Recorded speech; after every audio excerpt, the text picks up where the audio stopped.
Tugenda wali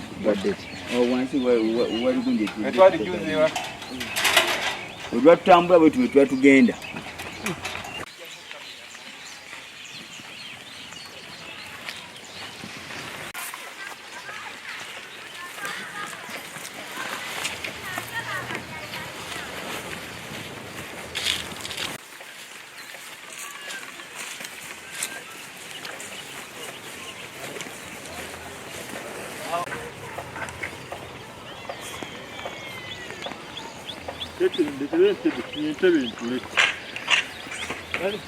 kiti afande namba afande afande gwani tuwulire ebituufu ojja kungera ku ddoboozi nze tumwesige James. Yes. Oli waawa? Ndi wa 7th Battalion. Yaawa? Eri Central Africa afande Congo. Sorry, Congo. Maze bbanga ki nga toliyo? Bbanga lyemaze 2024 naye nali ku study. Oli wa ranka ki mu 7th Battalion? Kyogamba navaayo nga ngenze navaayo 2021 mu Gwokusatu nga ngenda ku kadeeti. Navaayo nga ngenda kadeeti bwe natuuka nakola emyezi 4 n'ekitundu ebihanga.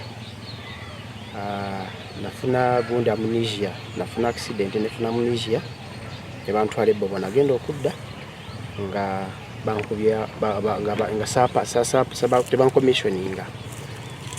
Yes. Kale wajjo kyakacho kimanyi nti wali desert kuli mu sisimu z'amagye. Kati nali bali Congo twali Kagadi by then nga bwe nasaba ba study leave. Kati ba adjutant nebangamba nti bagenze Central Africa. Congo. Nebanku adjutant yaliwo gwe nali nkwatagana yali yampadde study leave. Nagenda okugira nebankuba awolo.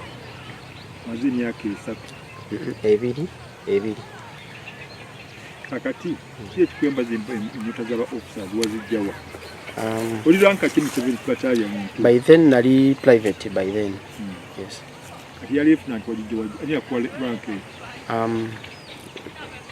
Bwe nagendayo bwe navaayo emyezi 4 na passing out. Bwe ba passing out.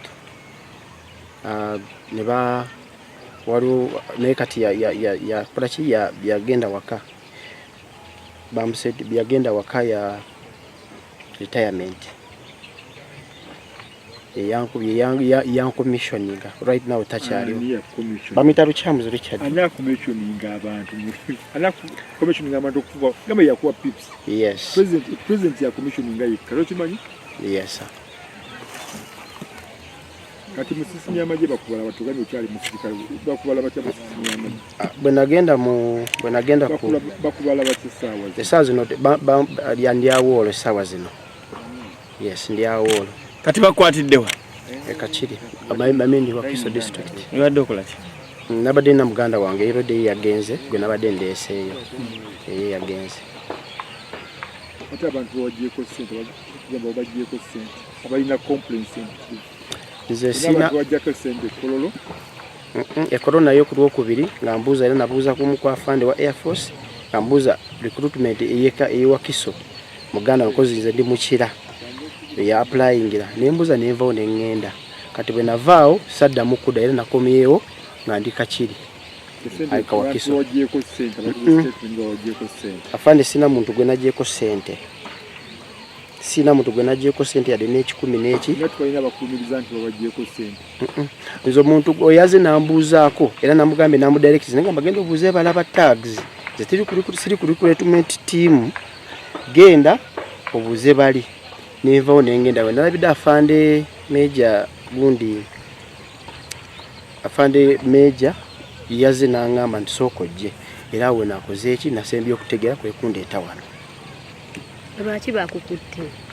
Kye bankwatidde badde bagamba mbu wali omwana gwe mbadde njogera naye mukyala kamugyeko ssente naye nga nze sina gwe nagyeko ssente yadde n'ekikumi ate ne korona liyo omulundi ogusooka on Tuesday nenvayo nsa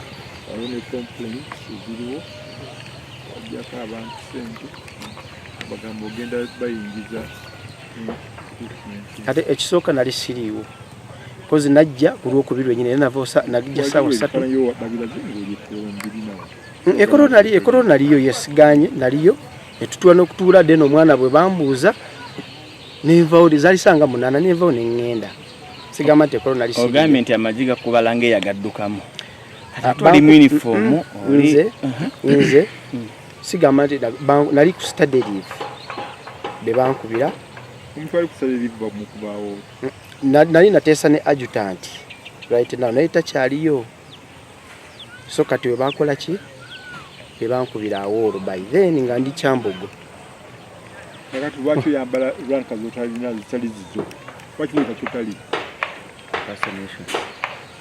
kati afande ekyo nga bwe nagenda kugunda nenvayo nga nali nina amnesia kati ze bwe nakomawo ebukosi bangamba nti erinnya lyange Mweriri era nange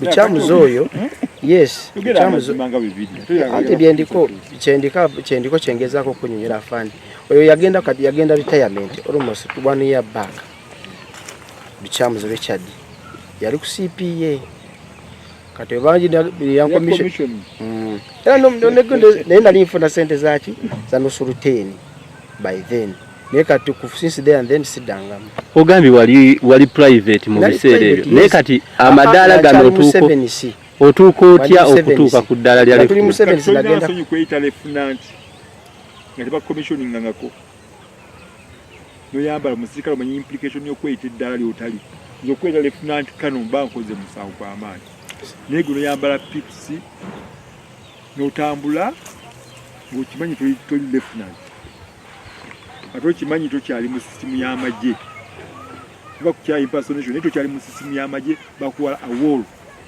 onoonyezebwa oli desert ayina otyako n'okwambala uniform ayina ojja ku recruitment center ne weeyita nga ogenda kuyamba abantu tulaba nti bumenyi bw'amateeka bw'amaanyi kyamazima seyina gwe nayambi nampozi muganda wange ye yagenze enkyebaza ye yagenze naye sina muntu gwe nayambye ngoba nyingiza muntu majja teri muntu yampadde n'ekikumi n'ekimu poza nga muntu mulaba ati noti tukolere ekisaawa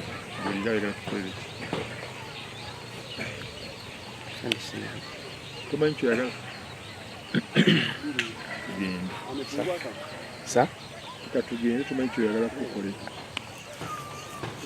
umaliriza ojja otbalo bino ne pips ojja otya kuba yali ku private n'ofuna ne pips eza lieutenant kijja kitya nava mu unit nga mbina of course nava mu unit pips wazijjawa fane nazijja mu unit of course ewani kuba buyumba mu pips Iza kwini ya bazimpa afande bazimpa anti oyo kyamuze yazimpa ogambye nti kyamuze yali wa CPA anti kati yali CPA naye nga akola CPA atula bombo naawe anti yali mu CPA mbu naye nga wali atula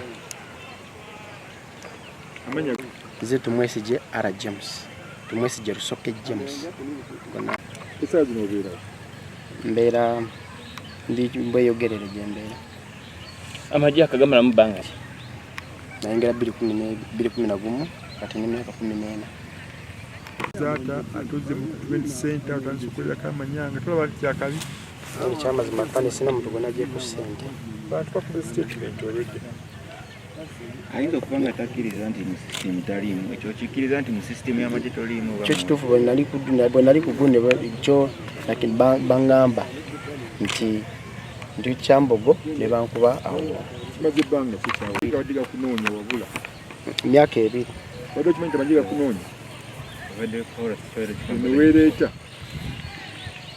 zigwe church kwambaza uniform yagenze wagenze kulaga maanyi go olina kutiisatiisa bali abayingiza anti ekyo ogambye wagenze kumudda simulandira ono bamuzeeyo